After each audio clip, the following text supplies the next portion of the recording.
Welcome to another episode of Bright Headed Publishing Podiobook Book Club. I am your host, Kelly Morgan. Today, I have the privilege and the honor of bringing you a wonderful author and etiquette coach, Toni Dupree. Now, Toni's written this great book called Up From the Teacup.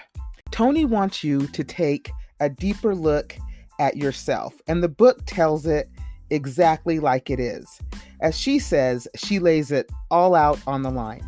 If you desire to have great things come your way, being able to recognize greatness begins with you. Toni speaks to that person, that great person that may be resting dormant inside of you, waiting to rise out of mediocrity. She gives you questions and techniques and ways that you can really be your best self. I am so glad that she has chosen to come on to the podcast and share her wisdom and her knowledge with us. Welcome to the book club, our newest member, author Toni Dupree.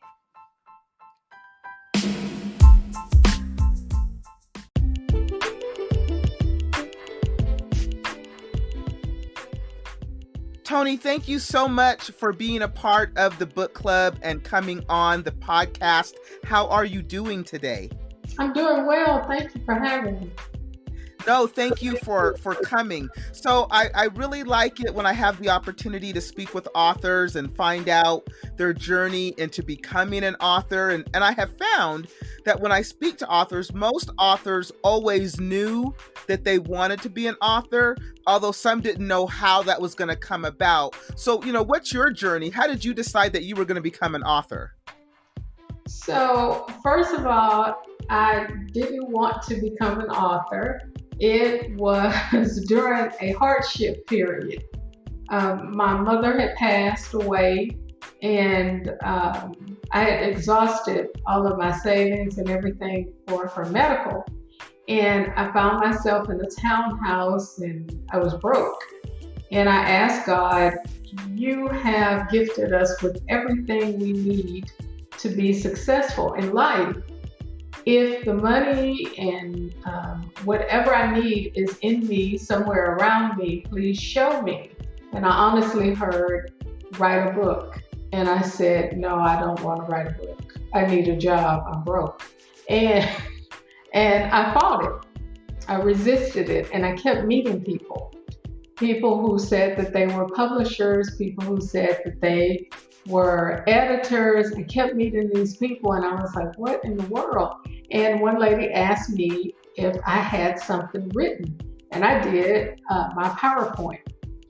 At the time, it was for my first book, which is Up From the Teacup. I'm sorry, my first book, Whose Fork Is It Anyway? And I gave her the PowerPoint presentation and she said, this is your book. And I said, no, not really, it's a PowerPoint. I just wrote it as a PowerPoint to make it more functional for my workshops and parents to take little nuggets home and work with their children. And she said, you can use this to write a book.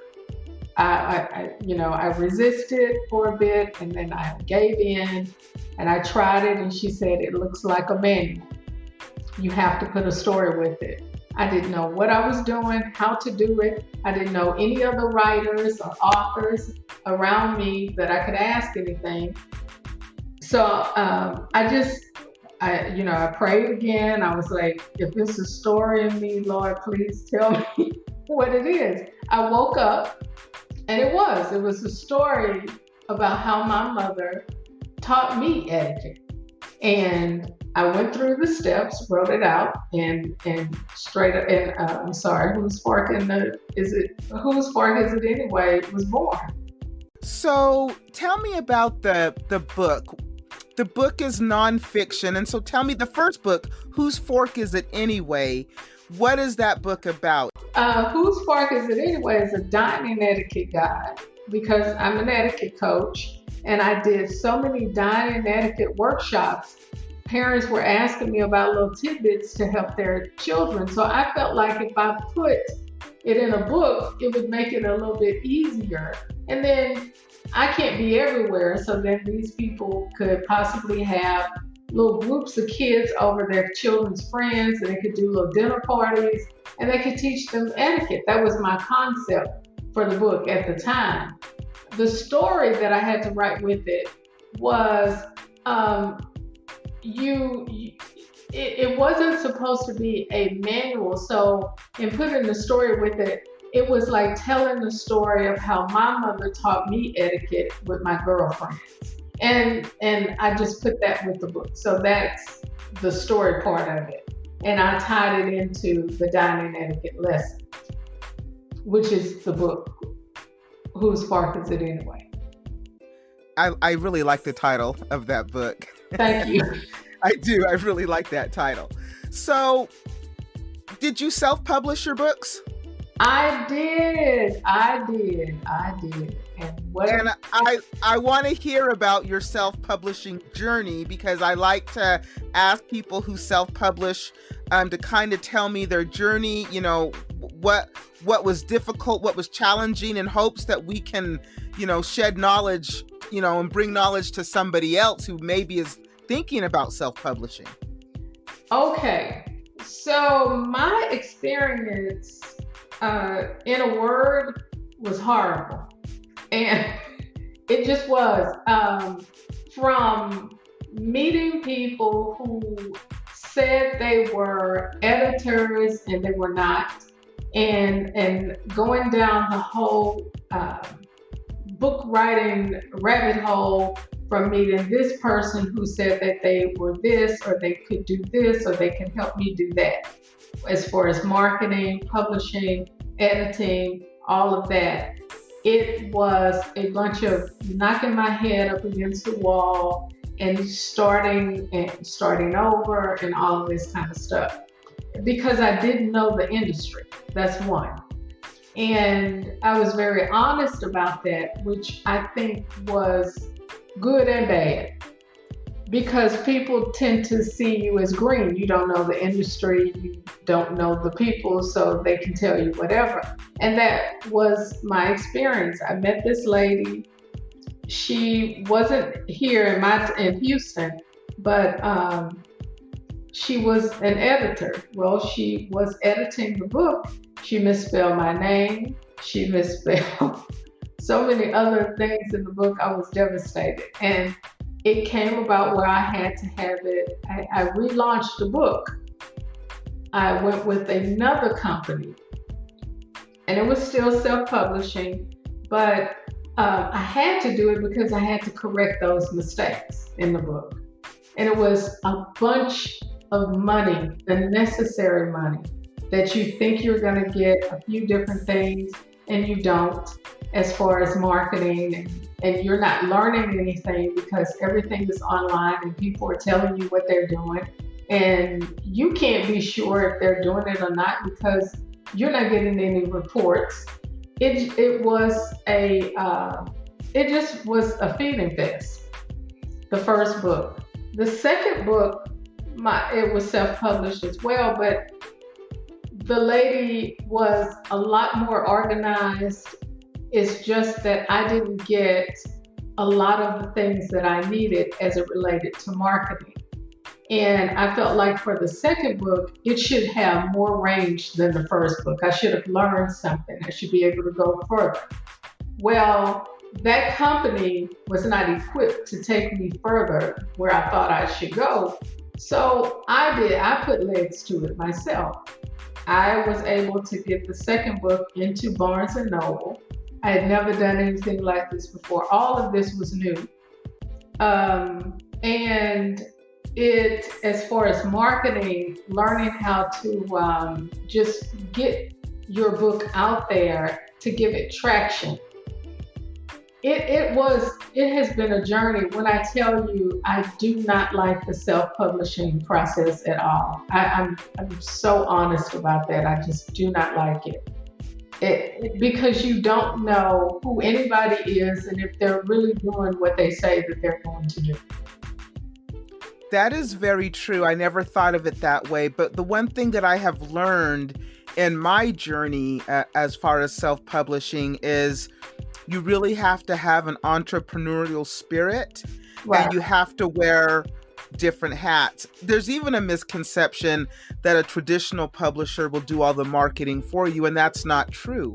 You still have to be willing to get out there and as you say, give your books legs and, put the word out there. And that can be difficult. It can be incredibly challenging, and it can be discouraging as well. But I think that the more that you do it, the more that you learn, right? And you get smarter every time. So I agree with you that it can be incredibly challenging. But there's a lot of good information out there too. I agree. And I will tell you, if this journey was for me, I have this thing that I say, I want to see what I can do. So if this journey of self-publishing was for that, I definitely surprised myself, because going and meeting with the people in Barnes & Noble and having the publisher on speed dial so they could know that I wasn't a crackpot, because I had never done that. I just said, nobody said I couldn't, so I'm just going to see it through. And sure enough, it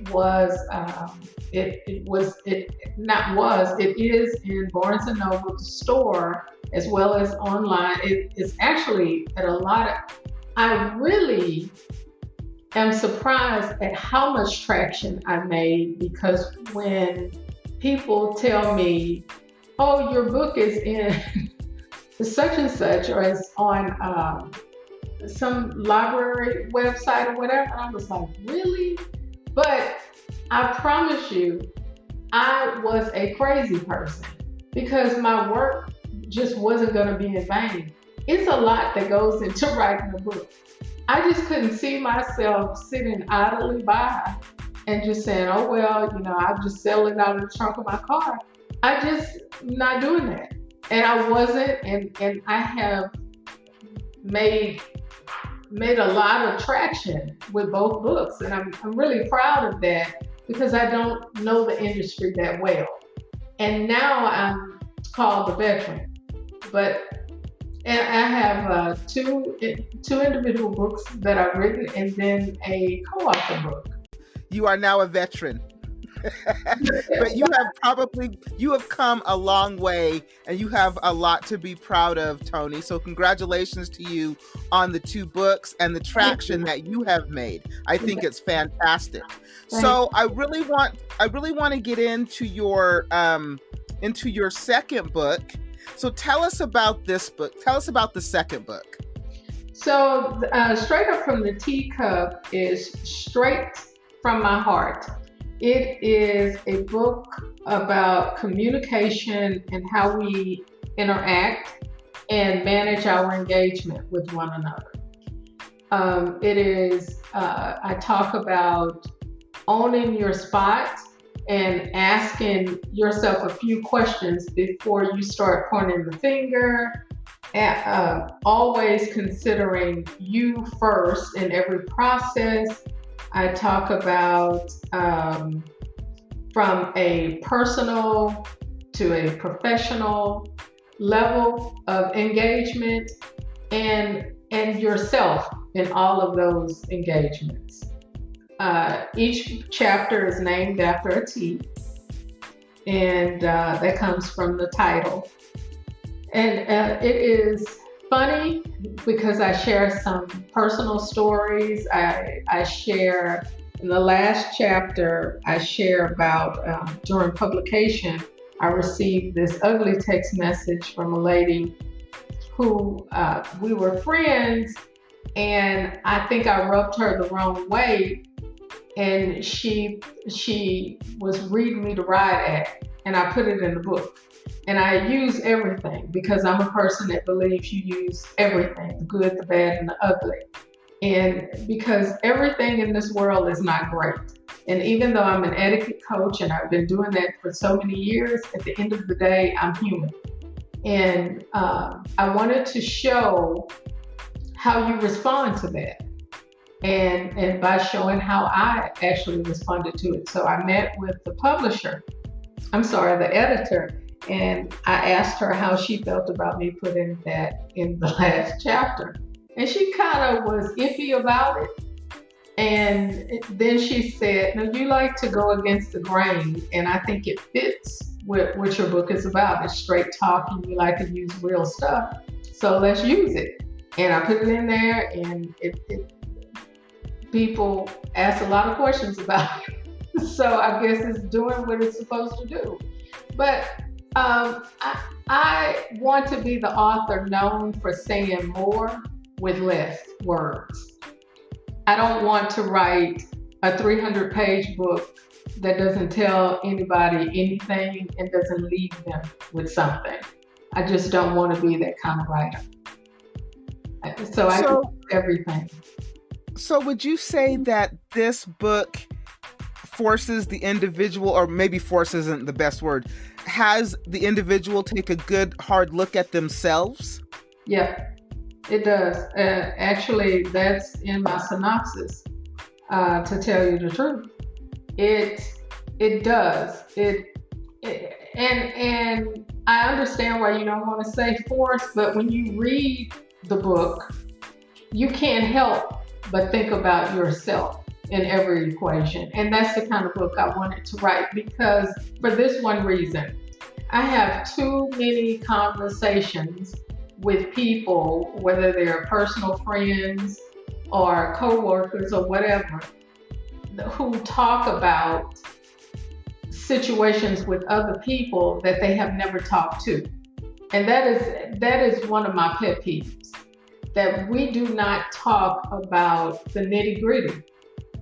I think that if you were laying it out on the table and someone gets upset with you, but you left them with something that they can build on going forward, well, it's okay that they got upset with you. You will live. It's the fact that a lot of times you think you're not going to recover from the situation. And my husband shared this with me. It was a while ago, and it stays with me. Even a doctor loses a patient. But he didn't lose that patient because he didn't try to save them. And sometimes you will have to do that. I think it has to cost us something. If you want the best for people, you have to pull the best from yourself. And sometimes that best will cause you to lose something. And that is true. Yeah. And we're grown people, and we can't act like children when we are trying to save a relationship or we're trying to build a relationship. You go all in. You would go all in for anything else. Why wouldn't you go all in for the relationships that you say mean so much for you? And if that's all in yourself, or if that's all into that situation, why not? And I do like to write about stuff like that. I think we need to talk about more. We need to talk about that a lot more.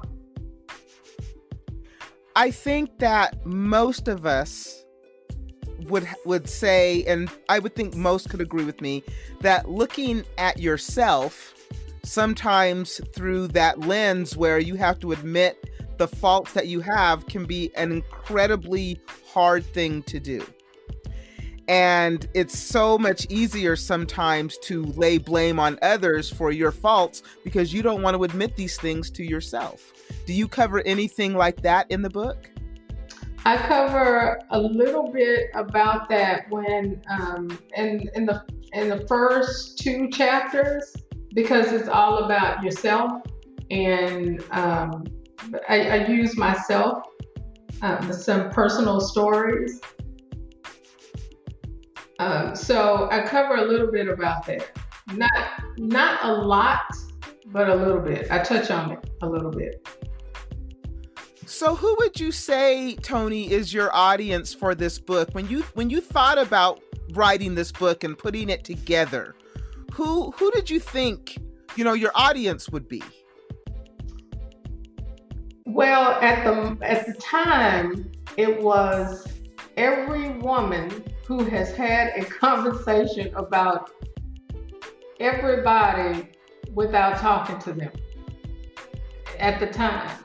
But when the book was out, I realized that it's for, it's something in the book for teenagers. It's something in the book for men.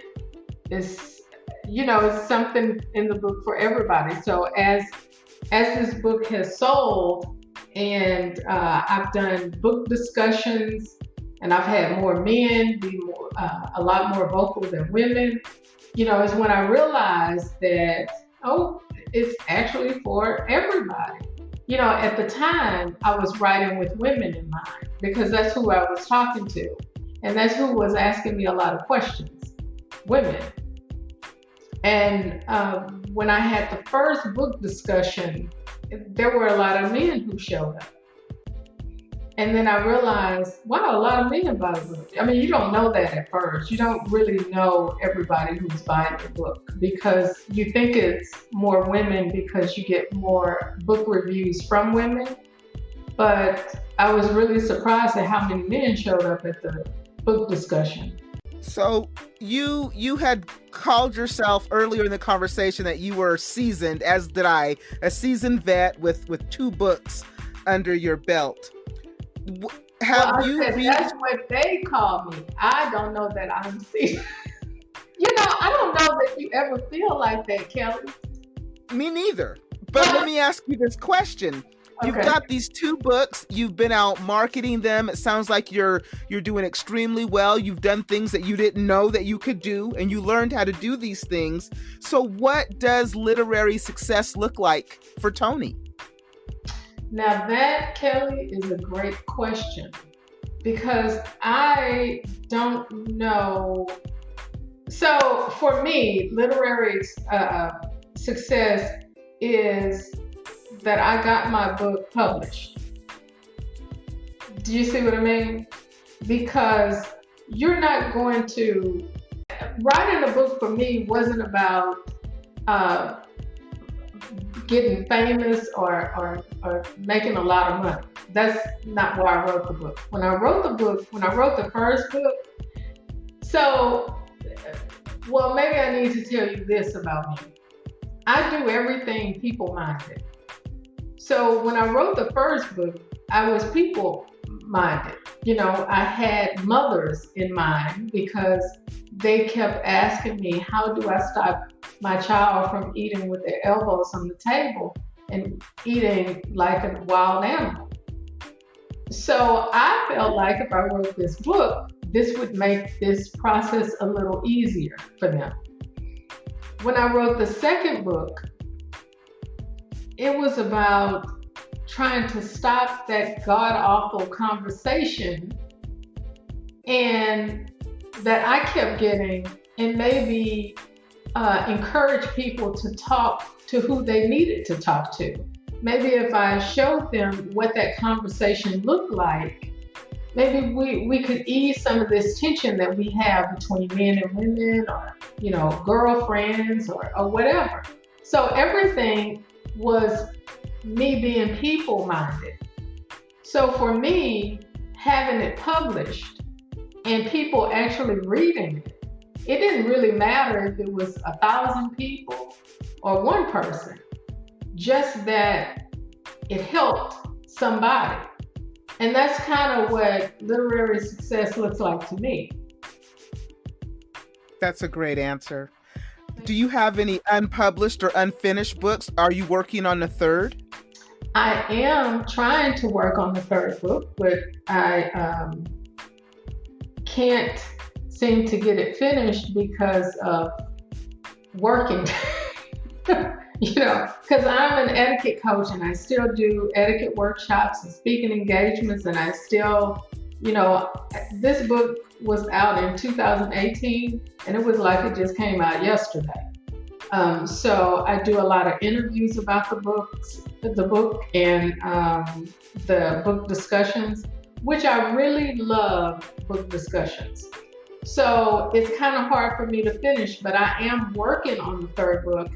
But I want a better publishing experience. So I kind of have to scout that. I have a publicist and I am meeting a lot of publishers, but I haven't started the conversation about it because I want to finish the manuscript. Right. And I think that's important. But now, unlike the first time out the gate, now you're talking to a publisher, you have an editor, you kind of know what to expect. So I think it will even become a better, well, I would say a more positive experience with your third book. Would you agree? So. I think so. I think that whoever came up with this quote, if you build it, they will come.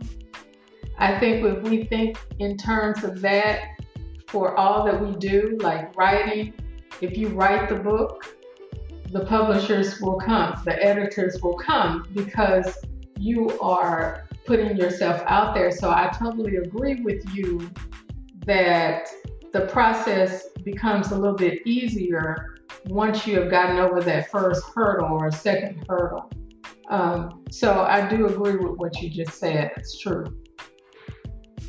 But it is still a process. I think for most authors, the one thing, a misconception that I had when I decided that I wanted to be a published author was that it's a process and it takes time. Isn't everything a process though? I mean, it is. Yeah. If we approach everything like that, then should this be any different? The only thing that makes it different is the fact that we may not know the integral parts to connect to, like the editors, the publishers, the marketing people. We may not know who they are, but we do know that we need to connect with them. Like I knew that before I wrote the book. I just didn't know how to do that. And I didn't know that I had the wherewithal to figure it out. You know, you don't know until you know, basically. That is true. And you don't know what you don't know. Exactly. You know, what is a takeaway that somebody, will pull out of your book? You know, you wrote the book, you say that you put it all out there on the line, and people have to take a hard look at who they are in themselves. But what would you say if somebody took away one thing from your book? What do you think is the most important thing for them to take away from reading your book? So one of the most important things is how you self-manage is connected to all the successes in relationships, whether they're professional or personal relationships. How the way you self-manage is attached to the success of those relationships. That's a good point. I don't think a lot of people think about self-managing, Toni, and that's a good takeaway to take away from your book. Thank you. It is the most important part. Everything is connected to how we self-manage. And so do you give us any techniques to teach us how to self-manage? I do. I actually share a couple of questions in the book to ask yourself. I actually give some examples using my experiences. So I do. Because, and let me say this, I give those questions, but they're loose because we're not the same kind of people and we're not going to deal with the same kind of situations the same way. So you can rearrange the wording. I just put the question out there because what's most important is that you start by asking yourself simple things like, if you're in a situation with somebody, and a lot of times we will have a question and say, So do you give techniques on how to better communicate? I do. And I use scenarios because that's why it's kind of broken up in like the professional part and then the personal part. And some of those things and what the conversation looks like with your girlfriends or relationships. I do share a few different things. And like the book it's a short book though. It's like 108 pages.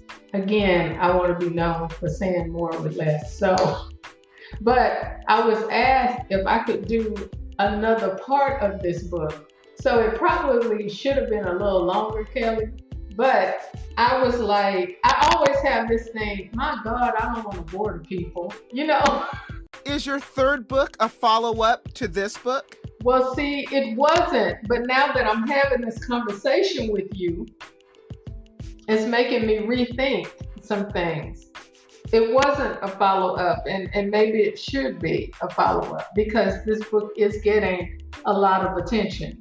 And the truth of the matter is, I will tell you, I am really, really, really proud of this book because of how naked I was in it. You know, I share quite a bit about my own self in the book. Would you say that I have maybe influenced that third book? I would say that you have because maybe that's the direction that I should be thinking in. Because, you know, when you're writing and then you stop and someone says something like we're having this conversation, it makes you think maybe I'm not going in the direction that I should be.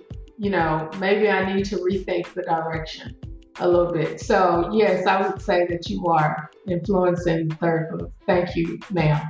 I appreciate it. Anytime. You are very welcome. I am always here to help. So Toni, I appreciate you spending this time with me. I really think that you're onto something with your book. And, you know, there's a lot of books out there that talk about different things in the self-help, but to take a look at yourself is probably the first place you should look before anything, before any of that stuff can work. You have to take a look at yourself and be happy with who you are. So I appreciate you for putting it out there. And I'm sure a lot of people would appreciate you putting it out there in 108 pages. That's, you know, I'm sure people appreciate that. And now you have a third book that can follow up to that 108 pages. Thanks to Kelly Morgan. Yes. Thanks to Kelly Morgan. So I want to thank you again. Tell everybody where they can get your book. You can get my book anywhere from Amazon to Barnes and Noble to I see that it's in a lot of different places online, but for sure Amazon, Barnes and Noble, online, and in the store. All of the links to Toni's book will be in the podcast description so that you can be sure to go out and get your copy. Toni, I always like my authors, especially now that you're a member of the book club, to leave us with some words of inspiration or wisdom or anything that you've learned that you want to pass on to somebody who is maybe thinking about becoming an author. So the one thing that I want to share is do not ever take yourself so seriously. That is good. Do not take yourself so seriously. That is sound advice. Yes.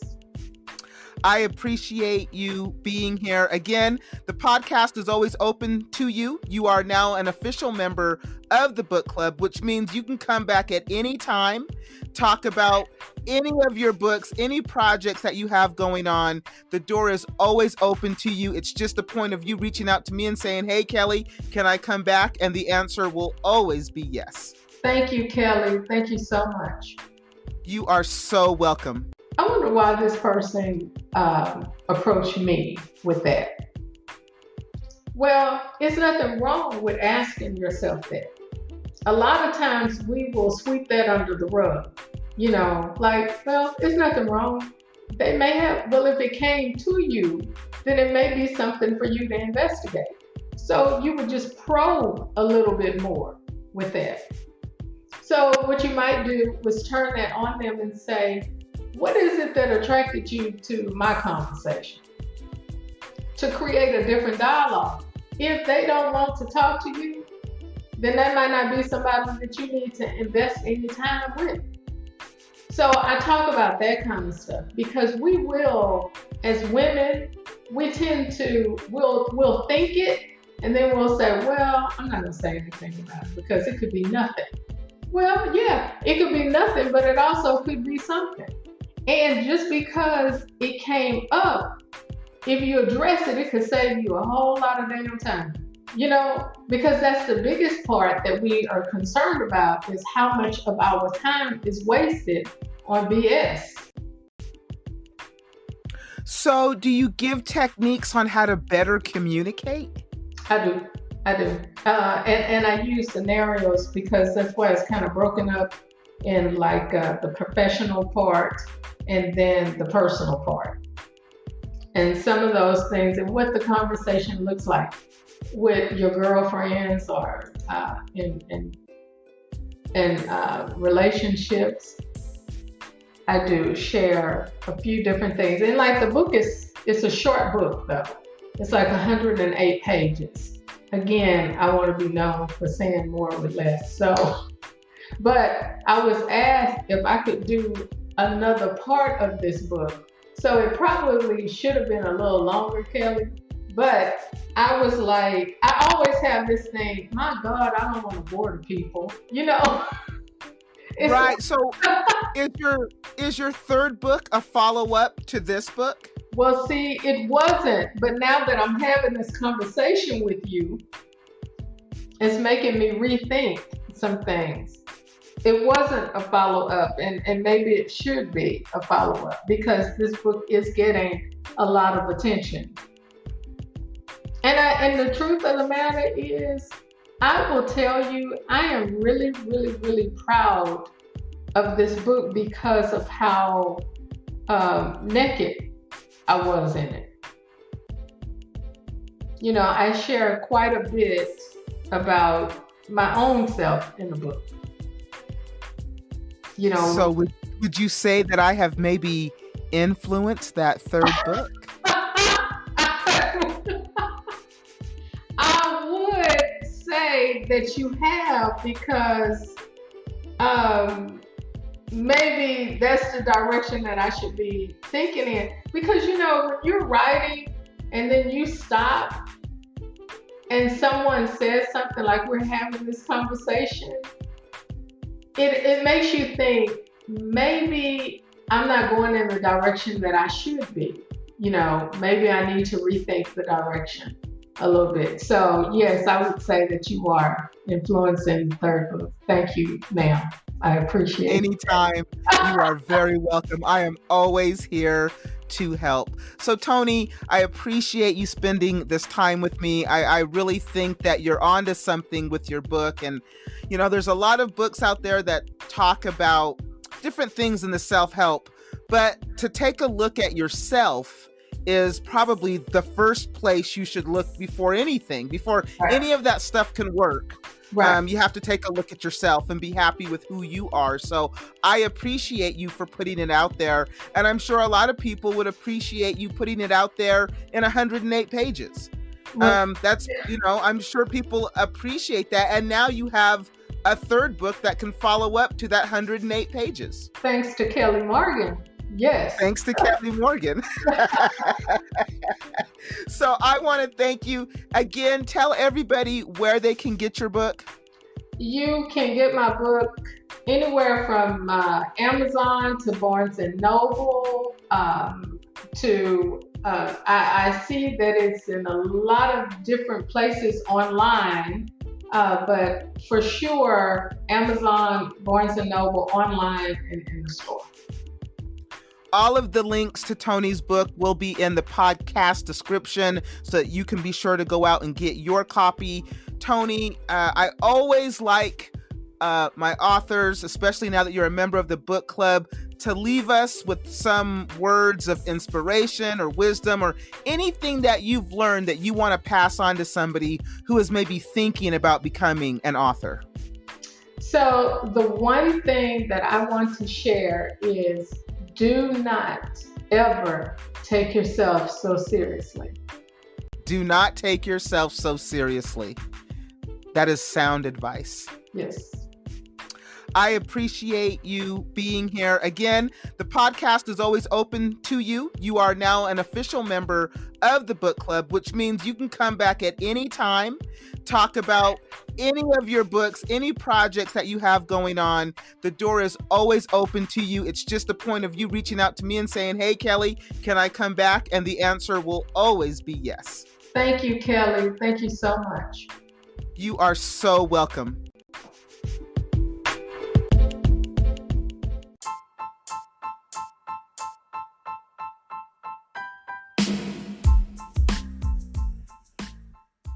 Thank you for listening to another episode of Bright Headed Publishing Audiobook Book Club. I have been your host, Kelly Morgan. We just wrapped up with author and etiquette coach, Toni Dupree. Toni's book, Straight Up From the Teacup, is available on Amazon, Barnes & Noble, and other online ebook retailers. If you are an author or someone who provides services to authors, like an editor or a graphic designer, we would love to have you on the podcast. It's really simple. You just email me at brightheadedpublishing@gmail.com. Again, brightheadedpublishing@gmail.com. You can find us on Facebook, Instagram, LinkedIn, and Twitter, usually under BHP Audiobook Book Club or Bright Headed Publishing Audiobook Book Club. Next week, another author. Thank you again for listening. I really appreciate you. And as always, keep writing.